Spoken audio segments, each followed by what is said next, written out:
या चित्रपटातल्या कुटुंबातल्या कुठल्या कुठल्या सदस्यांना आता तुम्ही या ठिकाणी आमंत्रित करणार आहात, त्यांना बोलवा. हो, आमच्या चित्रपटातले हिरो सत्यप्रकाश उर्फ ललित प्रभाकर, आमची हिरोईन सावित्री जे मृण्मयी गोडबोले करते, सावित्रीची खादाड बहीण रागिणी जी शर्मिष्ठा राऊत करते, सत्यप्रकाशची आजी ज्योती सुभाष त्या आहेत, येत आहेत. अल्लड आजी. अल्लड आजी. चला तर मग या सगळ्यांचं स्वागत करूया. नमस्कार. आधी या दोघांना आपण भेटूया आणि नंतर संपूर्ण कुटुंबाला. बरं आधी सांगा, कसं वाटतंय तुम्हाला आज होम मिनिस्टरमध्ये आलाय? मी खूप एक्साइटेड आहे. पैठणी जर असेल जिंकायची तर ती मला जिंकायची असं मी घरून ठरवून आली. हो बरोबर. घरून म्हणजे कुठे राहता तुम्ही? मी आता मुंबईत राहते, लोखंडवालाला. आधी कुठे राहत होता? आधी मी पुण्यात. घरी कोण कोण? माहेरी आई वडील भाऊ वहिनी आणि सासरी फक्त नवरा. बरं, पण माहेर कुठे तुमचं? पुण्यात. पुण्यात. सासर? सासू सासरे अहमदाबादला आहेत. पाठवले? नाही नाही, ते असतात तिथे. ते हा तिथे आता शिफ्ट झाले. मग तुमचं लग्न झाल्यावर? हा. मग त्यांच्या घरात तुम्ही आल्यावर? म्हणून नाही, मग योगायोगाने ते त्याच वेळी शिफ्ट झाले. त्यांनी ठरवलं होतं? हो, म्हणजे कामाचं नाही. अरे म्हणजे काय ठरवलं होतं? नाही नाही, ते त्यांच्या कामासाठी म्हणून अहमदाबादला शिफ्ट झाले. लग्न झालं म्हणून नाही शिफ्ट झाले. नाही, फक्त तो योगायोग. योगायोग की तुमचं लग्न झालं, त्यांनी ठरवलं होतं की या घरात मुलगी आली की आपल्या नाही असं नाही. बरं, कसे आहेत सासू सासरे? मस्त. काय करतात ते? सासू माझ्या आता एका इंजिनिअरिंग कॉलेजच्या डिरेक्टर आहेत. बरं. आणि सासरे आता रिटायर्ड आहेत. रिटायर्ड. आणि आई बाबा? आई बाबा ह्याच क्षेत्रात. काय करतात? वडील लेखक दिग्दर्शक निर्माते. हो ना. तुझं बाहेरचं नाव काय? मृण्मयी गोडबोले. हो. आणि आताचं? मृण्मयी गोडबोले. अरे वा, छान. बरं वाटतंय आम्हाला आपण आलात या कार्यक्रमात, त्याबद्दल धन्यवाद. नमस्कार. नमस्कार. तुमचं बालपण कुठलं? बऱ्याच वेगवेगळ्या ठिकाणचं. म्हणजे कसं काय? उल्हासनगरला होतो, मग शिफ्ट. नाही, जन्म कुठला? जन्म उल्हासनगर. बरं, तिथून सुरुवात झाली. हा. आई बाबा काय करतात? बाबा आता रिटायर झालेत. ते ITI मध्ये होते, इन्स्ट्रक्टर. आई शिक्षिका आहे, ती अजूनही शिकवते आणखी. या चित्रपटात काम करणार असं तुम्हाला तर माहिती नसेलच की तुमची निवड होईल वगैरे, असं काही माहिती नसेलच ना. मग कसं काय, कसे या चित्रपटात कसे आलात तुम्ही? फोन केलाय. कोणाला? मला. फोन केलाय दोघांनी. काय म्हणून?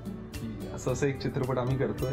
असं म्हणजे काय? नाव काय? नाही, तेव्हा नाव वगैरे काही शीर्षक ठरलेलं? शीर्षक वगैरे काही नव्हतं. मग चित्रपट करायचे चालले आहे, तर त्या संदर्भात तू करशील का, किंवा तुझा विचार चालू आहे तर वाचनाला ये, असं त्यांनी मला बोलून. तुमच्या बाबतीत काय झालं? आमचं जरा वेगळं झालं. मी सिनेमात प्राण्यांची डॉक्टर आहे. सिनेमात.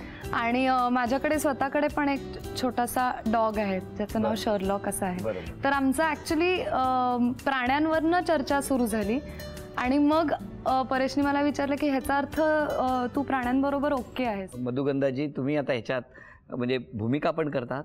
नाही, भूमिका नाही करते, पण मला उभं केलं होतं ऐनवेळी एका छोट्याशा रोलसाठी, गेस्ट अपीअरन्स असं मी म्हणते. पण अगदी छोटं 2 मिनिटांचं काम आहे, पण म्हणजे आहे या चित्रपटाच्या आहे स्क्रीनवर मी दिसणार आहे. सगळ्यात शेवटी तुमच्याकडे येतो, पण त्याआधी काय व्यक्तिरेखेचं नाव? सत्यप्रकाश. काय असतो हा सोलार सायंटिस्ट आहे. त्याची स्वतःची सोलारची कंपनी आहे आणि टोकाचा पर्यावरणवादी आहे. बर. एवढा टोकाचा की एखाद्या ठिकाणी गेल्यावर प्यायला जर पाणी दिलं असेल, ते उरलं कोणाचंही, तर ते भरून घेतो तो बाटलीमध्ये आणि नंतर बाहेर जाऊन झाडांना वगैरे टाकतो. मी प्राणीप्रेमी असते आणि प्राण्यांची डॉक्टर. आणि असं गमतीत किंवा प्रेमाने जर कोणी कुत्र्या माकड्या असं जर म्हटलं तर तेही मी खपवून घेत नाही, इतकी ती टोकाची प्राणीप्रेमी आहे. सांगा, व्यक्तिरेखेबद्दल बोलणं झालं. हो सर, आपण काहीच बोलला नाहीत. सर, मी या पिक्चरमध्ये डबल रोल करतोय. 2 रोल आहेत सर माझे. एक मी आहे देव ब्रह्मे, म्हणजे देवेंद्र वसंत ब्रह्मे, आणि तो आहे लग्न नोंदणी अधिकारी. आणि दुसरा रोल आहे की मी निवेदक आहे चित्रपटाचा, सूत्रधार. त्यामुळे मी पात्रांशी पण बोलतो आणि डायरेक्ट प्रेक्षकांशी पण बोलतो. आता आपली व्यक्तिरेखा. माझ्या व्यक्तिरेखेबद्दल दुसऱ्या एका मुलाखतीत बोलताना मी NSDच्या अनुभवांचा उल्लेख केला होता. आता मी एका वेगळ्या नाटकाचा उल्लेख करते, पण NSDच्याच. कारण NSDमध्ये ज्या प्रकारची नाटकं केली, एका नाटकामध्ये मी कैदी झाले होते, आणखीन मी सारखी अशी पळायचा प्रयत्न करत असते वगैरे, असं ते नाटक होतं.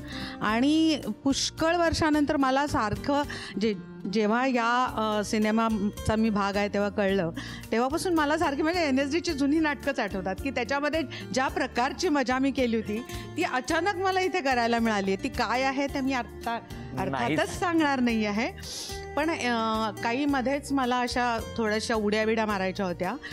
एक लक्षात राहिलेला प्रसंग आहे आणि सगळी माझी तरुण मित्रमंडळी मला त्याच्यामध्ये मदत करायची खूप. आणि तो शॉट झाल्यानंतर खूप अनपेक्षितपणे माझा दिग्दर्शक माझ्या समोर आला आणि म्हटला तुझे पाय चेपून देतो. परेश, या सगळ्यांबरोबर काम करण्याचा अनुभव कसा होता? छानच होता. म्हणजे ते मुळात चांगले कलाकार असल्यामुळेच मी त्यांना विचारणा केली होती की कृपया तुम्ही चित्रपटात काम करता का, आणि त्यांनी होकार दिला. इथेच अर्धी लढाई जिंकली. बाकी मग काय सेटवर कसं असायचं? सेटवर काय सवयी काय होती?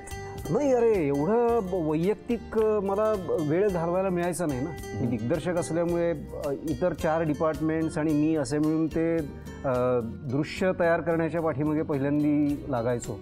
तेव्हा आल्यापासून मी त्याच्यातच मशगूल असायचो आणि माझ्या पाठीमागे या सगळ्या गमती चालू असायच्या. कधीतरी मला कुठून तरी असे आवाज ऐकू यायचे, कोणाचे खिंकाळण्याचे, कोणाच्या किंचाळण्याचे, हसण्याचे, बोंबळण्याचे. हे यांचं हसू आहे, खरं हे खरं हसू आहे यांचं. हे तुम्हाला कुठेही वापरता येऊ शकतं. हां, चित्रपट प्राण्यांवर जो आहे तो ह्याच्यामुळे सुद्धा आहे. म्हणजे कुत्री डुकरी वगैरे हाका मारता मारता ती तशीच बोलू लागली मला वाटतं. असे अनेक आवाज माझ्या आजूबाजूला येत असायचे आणि मला त्याची कारणं माहिती नसायची की हे का होतंय. कारण मी तिकडे आहे, कॅमेरा आणि हे सगळं चाललेली आमची लढाई.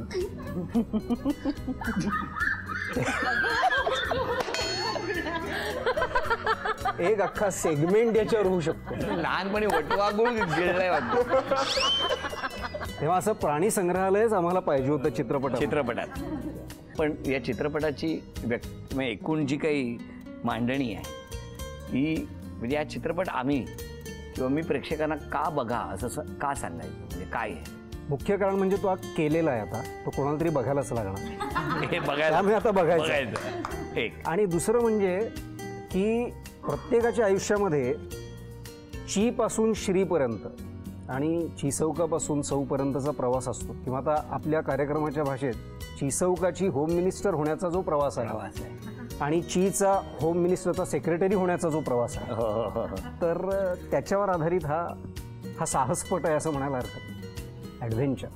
काय हो, तुमचं काय म्हणणं आहे लेखिका म्हणून? ची व ची सौका जेव्हा श्री व सौ होत असतात तेव्हा आई बाबा पण सासू सासरे होत असतात आणि त्या ची व ची सौकाच्या निर्णयांचे सगळे पडसाद सासू सासरे होऊ घातलेल्या आई बाबांवरती पण येत असतात.